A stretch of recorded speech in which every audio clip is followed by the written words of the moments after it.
This presentation will examine the relationship between the social context and behavior. In this lesson, we will discuss how the social context and challenging behavior are related, and how to create a social learning environment that prevents challenging behavior and promotes social skills. Let's take a moment to see how this all fits within the pyramid model. When we are referring to protective factors, we are referring to supports at the primary level. We're going to mostly be discussing how to build nurturing and responsive relationships, and we will talk as well a little bit about how to create environments that are social. Remember, prevention is the best child guidance strategy that we can use, and many challenging behaviors can be prevented by implementing a variety of primary supports. Let's take a closer look. So why prevention? When children are in environments that are nurturing and supportive and feel that all of their needs are being met, there is less need for challenging behavior. Prevention means that we are considering all of the needs of the child when designing the environment, implementing lessons, developing the schedule, and working with the child. Prevention is most effective when it starts early, continues over a long time, is developmentally appropriate, works on several fronts simultaneously, and takes place in real-life settings. We know that every child is different and has different learning needs. This creates a unique juxtaposition for teachers and caregivers. We always try to be consistent and fair, making everything the same for all children. But by creating sameness, we can neglect the needs of children with less advanced skills. To combat these apparently conflicting needs, children can think of fairness in terms of all students getting what they need. So, we will be consistent with our rules, but we will respond to challenging behaviors based on each individual situation. This actually becomes even easier to do when we consider that all behaviors serve two functions: to try to get something or to try to get away from something. Either way, behavior is really just another form of communication.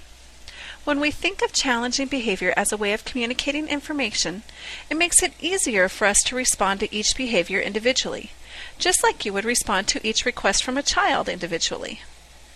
Also, there are times when a challenging behavior can prevent other children from functioning, so we need to make sure we respond in a way that will prevent those children from not learning. Prevention starts with the social context of the classroom. It begins with a relationship and responsiveness with the teacher that can prevent challenging behavior or the escalation of challenging behavior. It is the tone that the teacher sets, the climate of the social context, that will amplify behaviors, both good and undesirable. The teacher's main task is to create a classroom that functions as a caring community. Teaching Strategies, the publisher of Creative Curriculum, has identified several messages that a classroom can convey that promote community and lead to prevention. These messages are as follows. This is a good place to be. You belong here. You are a valued member of this community. This is a place you can trust. There are places you can be by yourself when you want to be. You can do many things on your own. And this is a safe place to explore and try out your ideas. For the purpose of this section of the course, we are going to focus on these three messages. You belong here, you are a valued member of this community, this is a place you can trust, and there are places you can be by yourself when you want to be. Think about how the teacher can create a classroom that tells the children they belong here. The teacher can greet the child at the door. The class can recognize a student just coming in by saying good morning if opening activities are already in place. Pictures can be used to take attendance. When students are absent, there will be a sense that that child is truly missed. Teachers make comments to individual students saying things like, "I'm glad you are here."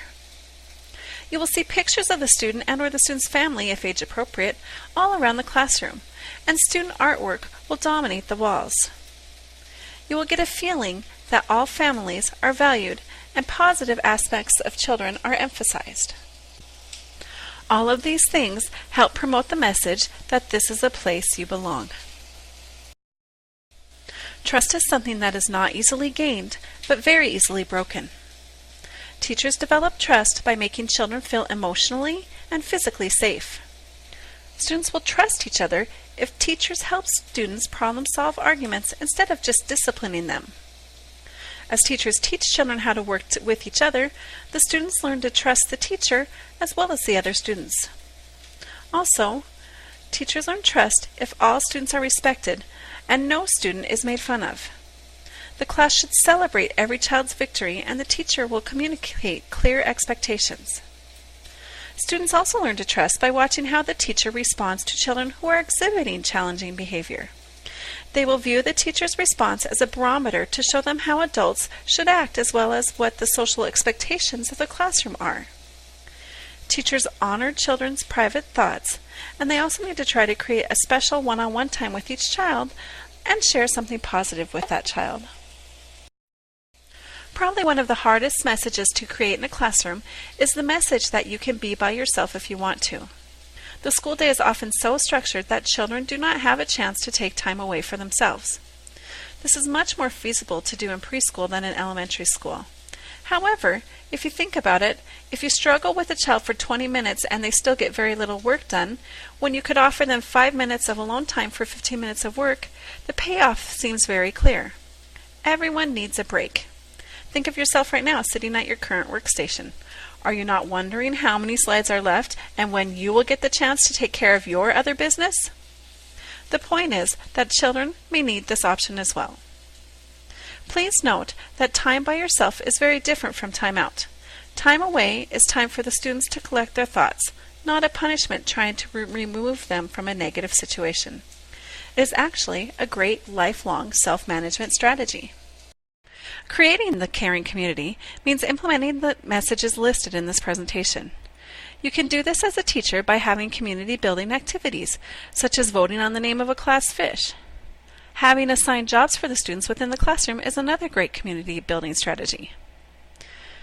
Teachers must use positive affect and language. Working with children can be very frustrating for teachers day after day. My personal strategy for staying calm was to make up a song on the spot and sing it about whatever I wanted to have happen. Sometimes I would sing it out loud, or sometimes I might just sing it in my head. But the music was my strategy to keep calm and centered, so I projected an even, positive tone. Developing clear rules and procedures are key in setting the expectations of your classroom community. And when the rules are broken frequently, having a class meeting to talk about the problem and allowing students to problem solve is an excellent strategy in developing a caring community.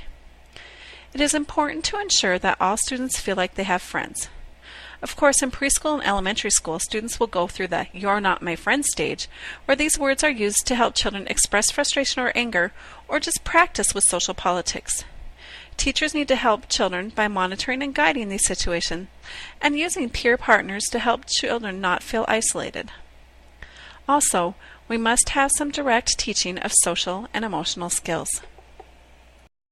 There are several general strategies that caregivers can implement to promote and develop protective factors that lead to resilience. First, they can provide activities that foster development of protective factors.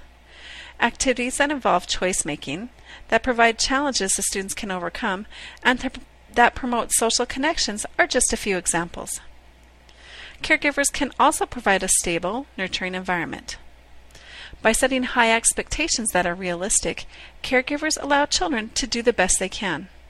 And finally, caregivers can establish consistency. This consistency is not only in the adult-child interactions, but by also creating predictable routines and procedures. It is easier for children to take risks and face challenges when they do not have to worry about what is coming next.